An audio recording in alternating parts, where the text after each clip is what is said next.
Good morning, everyone, and welcome to Painless Universal, a conversation with me, Anne Welsh. Today's guest is actually a life coach. He's inspired millions on way to navigate themselves through life. As we all know, there are so many different challenges in life. But at the end of the day, what the clear picture is and what the message is always consistent is that we all want to be successful, we all want to be joyful, and we want a prosperous life, a very great life. But how do you do all of this and excel with happiness along the way? Meet my special guest, Rakisha. So now, as a coach, I love helping people, and that's with their success, whether it's in confidence, relationships, as a business owner, startups, people in the fashion, media industries, from all walks of life. I think the importance to me is to really help people become the best versions of themselves.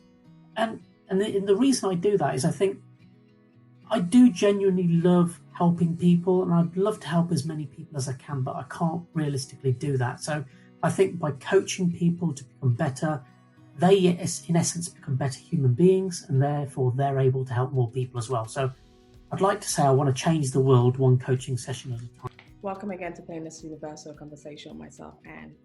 I do have the honor of Rakesh joining me here. He's a doctor, and I always wonder, because when we think doctor, we always think he's a doctor at the hospital who is a doctor, lifesaver doctor. But what we do not realize, there's different kinds of doctors in life. When you go do your PhD, or you could be other kind of doctor. But I want you, first, welcome. I took you out of your busy schedule. I found you on Instagram, but I needed to have you on this platform. Thank you, Anne. Thank you. Welcome for joining me. But before we begin anything, I really want people out there to understand how you got your name, doctor. Are you a doctor at hospital? Are you a doctor of the life coach? And also, who are you? Because the reason I've noticed the engagement with people on this platform is because when they know who that person is, they start looking at that page and want to know, okay, I want this person because this person will help me X, Y, Z. I don't know where this leads to. But Dr. Rakish, how are you today? I'm very well. And first of all, thank you for inviting me onto your platform. Thank you very much. So who am I? It was a question. Actually, it's an important question. It was a question that I had to answer as part of my coaching training, going back nearly 7 years ago now. Yes. And it was through that process I kind of got to really find myself and understand who I am as well. So going back a little bit further, I was a high achiever academically. GCSEs, O-level, A-level, going on to do a degree, having done the degree, going on to do a master's. And it was a point I was finishing the master's, I was thinking, what am I going to do? And back in those days, I was doing science, analytical chemistry. And I realized if I wanted to stay in science, I needed to be, I guess this is something that had been ingrained into me, you need to be the best at what you do. Yeah. So I thought, well, I had to get a PhD. If I only have a master's, it's not going to be enough. So I found a PhD, and I did my PhD in toxicology. So that's the study of mechanisms of disease, anti-cancer research. Wow. So that is what my doctorate's in. So I'm a doctor of toxicology. However, when I finished my PhD, I realized that actually I couldn't see myself spending all my life in a laboratory with a white coat, and I didn't have any kind of purpose to it. So I did what came next to me and just sought opportunities. An opportunity presented itself, and that was with an investment bank. They were looking for non-IT PhD graduates. And I jumped at the chance. I went through their program of exams and, the whole process to get recruited. And I was fortunate, and I did. And I spent the next 12 years with that company, climbing the corporate ladder, taking on more learnings, but essentially getting entrapped in this whole world of work, not really realizing what it is that I wanted to do with my life. And yes. I knew within a few months of starting work that I wasn't happy. However, I kept with it because the money was good. Yeah, I kept with it. Life took over. I got married, bought a house, had kids. And I guess it was only maybe 6, 7, 8 years ago where I got my own life coach. After prompting and after prodding and after a lot of soul searching, I got my own life coach. And it was through being coached I really understood what it is that I wanted to do in life. Okay. And that was helping people.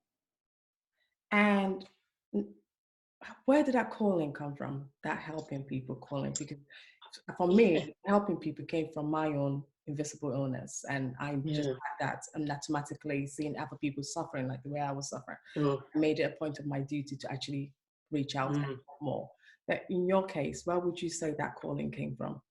I think it's come from different avenues, and it was through being coached is where this realization came about. So going back to my family, I'm the oldest of four. I've got 3 siblings, 2 sisters and a brother, and yet about 30 cousins, and I'm the oldest. And as an Asian family growing up, and we're in a singular culture, I'm the go-to person.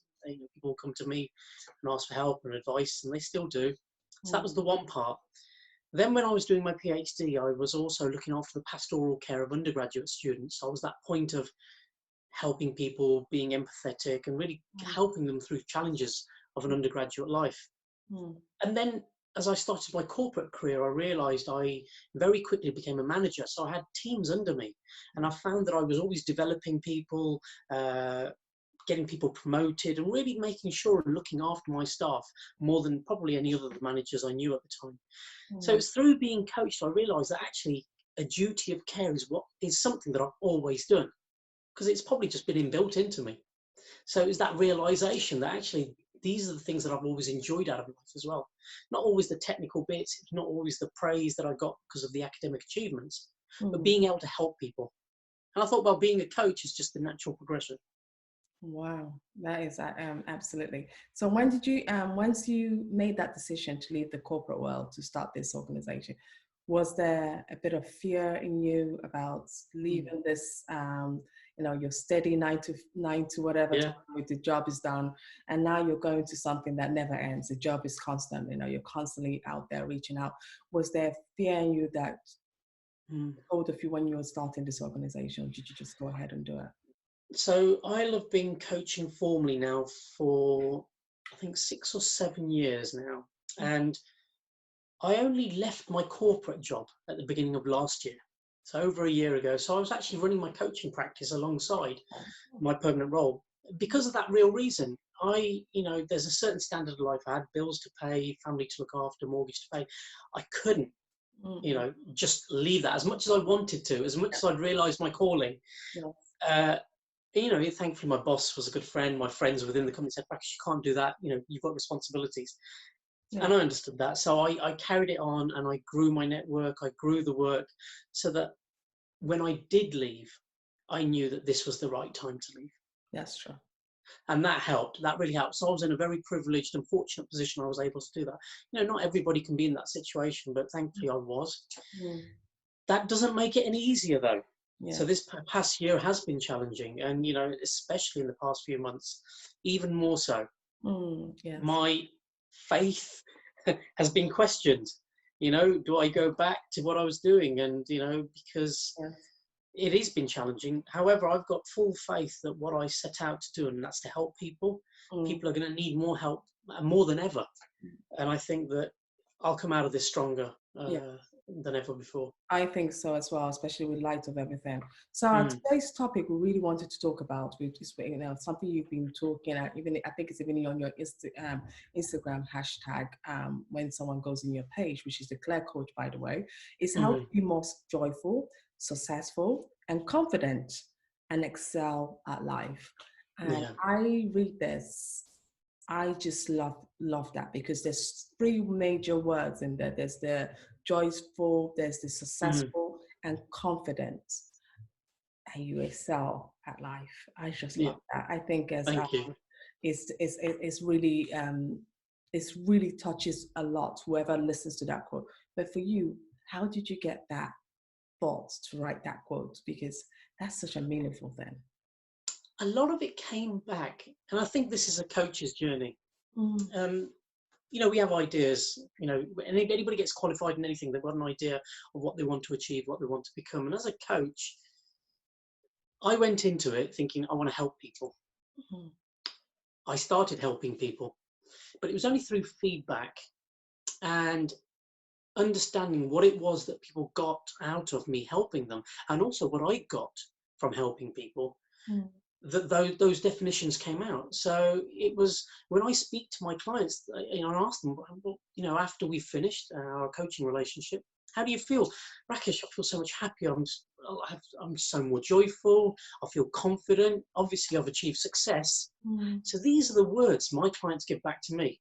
They're not something that I say that this is what you need to have. Who am I to tell somebody how they should feel? I'm nobody.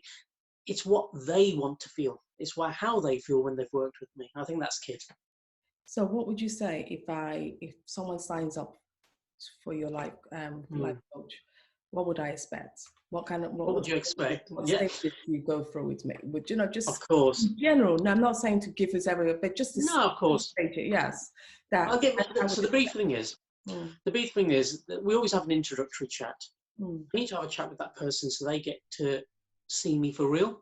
And what I mean by that is how I talk, what my mannerisms are. Because as you know, you don't always get on with everybody. No. You can see something on Instagram or see something on social media. Then when you see that person in real life, they're not always the same. Yeah. I try and be congruent across all my platforms so that people aren't shocked when they see me in real life or see me on video. Yeah. So we have that introductory call or chat. And what I intend to get out of that is to understand, is that person really want to be coached? Because sometimes when people say that they need coaching, they're calling out for help. And that help might be therapy and not coaching. So as a coach, I may use techniques and tools that therapists use. I'm not a therapist. So for me, it's to understand, does that person need professional therapeutic help, or are they willing and ready to move forward and work towards goals with me as a coach? So we get that understood in that first session. We also talk about the logistics, the finances, etc., to see what that path is going to be. And when they start working with me, it's for a period of 6 months. Every 2 weeks, an hour face-to-face, whether it's over video or in person. And then for the final 3 months, it's just once a month. So about 10 sessions altogether. Good. There's more sessions at the beginning because I do think that there's a dramatic and drastic change at the beginning. And it's about providing that support as well. So in those 6 months, it's not just the coaching sessions, it's access to me. Okay. As you might know, when you're going through a change, when you're going through difficulty, there's times where you just want to give up. There's times you don't feel as if you've got the energy or the strength to carry on. So therefore, that's what I'm there for. I'm there to be able to pick up the phone call, to give that motivation and inspiration to my clients to say that, yes, you can still do it. What's the problem? Let's talk it through. So spending that additional 15 minutes, 20 minutes on the phone between sessions, I think can be very powerful and empowering for my clients. However, that doesn't mean it's going to be an easy ride. As I said, to work with a coach means that you want to change. And as we all know, change is difficult. Change is scary. So it's about me pushing you, challenging you, and supporting you through that journey. And I'm not going to give you an easy ride. Sometimes people say a session can feel like a boxing round. Because that's what I want to do. I want to fire people up. If people stay the same, they're not going to change. So I need to be able to create that environment, change that environment in them for them to really be able to believe that they can do something different. I like that, actually, because at the end of the day, it's like going to the gym. If you go to the gym and expect change, but you don't put in the work, there's nothing. You're coming back with the same thing. You just exactly. But I get very fired up when I go to the gym and I come back with exactly. But using that gym analogy, there's a lot of people that can go to the gym, work out on their own. But I don't know many people who can say that actually their best workouts haven't been either with a partner or with an instructor, somebody who's pushing them to really, when we're working out ourselves, we'll hit a ceiling and we might not push ourselves further. Yeah. Same thing in a gym. We'll get to a ceiling and we'll get that fatigue settle in, but then that gym instructor who knows you really well or your partner will push you to go even more. I agree, because I give up easily when it's just me, because then you have the tendency to say, I'll just forget about it. There's no point going. But when you have the fitness instructor there telling you, they're here. Are you? What time? You're 5 minutes late. Then that gives you exactly excited. And I think it's exactly what you're saying about being a life coach, is that it's not just because it changes your life. But it's just having that person pushing you one step in the right direction daily, or monthly or weekly, whatever it is, Yeah. and changes your life.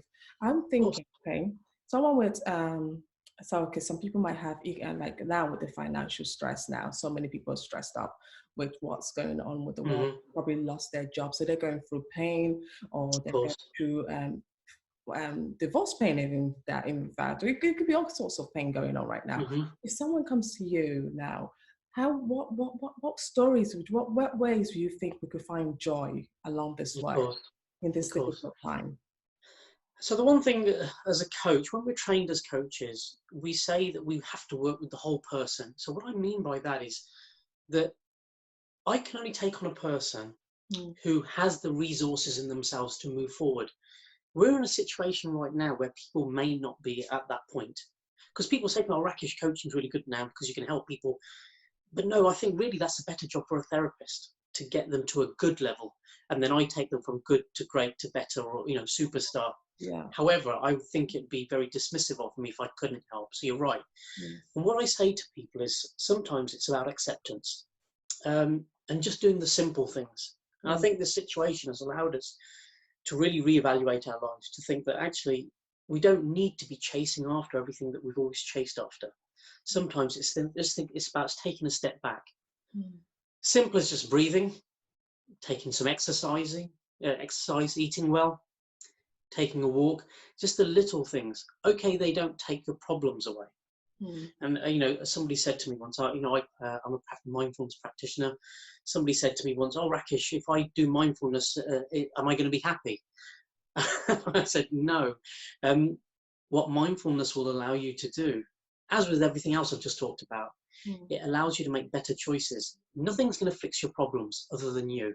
Yeah. You want to be in the best mental state for you to be able to fix those problems. Yeah. So what I say is that when you can take a step back, when you can slow down, take a pause, and be able to think clearer, you're going to be able to make choices that are proactive rather than reactive. So you're going to be able to make better choices for yourself. Wow. So if someone wants to excel at life, someone comes to you, Rakish, and say, oh, Rakish, now I am at this point, I'm comfortable, but now I need to now excel at my life. And I want to be successful, and I want to have all these three qualities we talked about. Yeah. What points would you give that person step by step? Just points that will help them to excel at that life. Sure. More often than not, if they've reached a plateau and they've been kind of successful already, the reason that's stopping them to really get super success is their own confidence. It's a lack of confidence, because to get to a certain part in life, people may have sacrificed a lot. So when they hit that plateau, they want to hold on to everything, and they're not willing to risk everything. So their mindset's changed. So it's about reminding them about that growth mindset that they had before, that they need to redevelop. So the first thing is about establishing that growth mindset. It's about starting to take risks. It's about learning from failures, knowing that taking all your experience from before, everything that's gotten you to here now hasn't been a straight line. You've had things go wrong, you've overcome them. So it's looking back and seeing all these moments that are going to give you confidence to keep going forward. So it's that growth mindset. It's about role modeling your own behavior for confidence. And most importantly, it's about reframing our language. We're our own worst enemy, our own worst critic. And the reason being is we use the wrong language for ourselves. Too often, we will call things problems when really we should be calling them challenges. Problems are defeatist, they defeat us, and we don't want to move forward. A challenge is something to overcome. Yes, I agree. Yeah. The other thing are words like should. Too often I hear people saying, I should be doing this, I should be doing that. And I ask them why. When you use the word should, you're doing it for somebody else and not for yourself. That's key. So it's really about thinking, should you be doing something? Who are you doing it for? Words like I need to, I want to are the words you need to use, not I should. So always catch yourself. Okay. So growth mindset, confidence, reframing your language, especially the words like should, etc. They're the key things. They may seem very simplistic, but they're very hard to put into practice. Yes, yes. Wow. But they're the things that really do bring confidence because of your own role modeling behavior. Mm. The joy, happiness is a frame of mind. People have said this. You can't attain happiness. It's a false prophecy. Yes. All we can have are fleeting moments of happiness. And what we really should be going towards is joy, to try and fill our life with moments that give us joy. I think that's what we need to really replicate. And what gives us joy is to work hard, to see the fruits of our labor, to help people. Yes. Those acts of kindness really make you happy. Wow. No, thank you. That was really spot on. But when I go to your page on Instagram, I see lots of quotes and lots of inspirational thoughts piece, which I probably will share with some of them on this video because I really find them inspiring. But I was wondering, how do you get when you wake up, how do you think this is the message of hope I want to give out there? Because anyone listening to that, I think I listened to 3 of them yesterday, and I thought, wow, I don't realize how does he take the time to really understand the issue and also at the same time address the issue, but also solve the issue, solve the problem. How would you do that and also pick up these quotes that you put in there that really fits well with what today we're going through? How do you do it? I think going back to why I do what I want to do, why I do what I do, is to help people. Yes. So I'm grateful that I've got those thoughts, no matter how rubbish a day I'm having. And believe me, I have some terrible days. Yes. But it's how quickly you can get over those. It's how you can build up your resilience. So even though I may be having a bad day, I wake up thinking, how can I make somebody else's life better today? I don't think about myself. I'm not sitting there thinking of quotes, or how can I come with a great quote to make myself look good? No, what I'm thinking is, who is it that I want to help? What are the problems people are facing, and how can I fix them? That's what then drives me to produce what I do. Okay. So the content I create is about helping others and not about making myself look any better than I am or whatever. So it's always about the thought of value. You're a family man as well. You've had your own challenges in life. How have you as a person managed to overcome your own challenges and find joy as well? Because everyone have 1 or 2 issues they have to deal with. Of course. How do you do it and how do you find joy along that way? Okay. Some people who know me might think that I'm not emotionless, but I don't give emotion. And I think the way I overcome challenges is about seeing things as processes. I try not to let emotions cloud things, because that's what causes us problems. Everything we face is a process. And I guess that comes to my science background, my logical analytical approach. So this is the good thing, I guess, from my previous life. It's that approach to life that everything is a process, and processes just have a flow. You can improve those processes, you can make them more efficient, and that's what I try and do. So I've always been a problem solver in life. So I try and take I detach emotion from things and look at it for what it is and help people. And I think that's how I overcome my own challenges as well. And, I may have a crying family member or a distraught family member.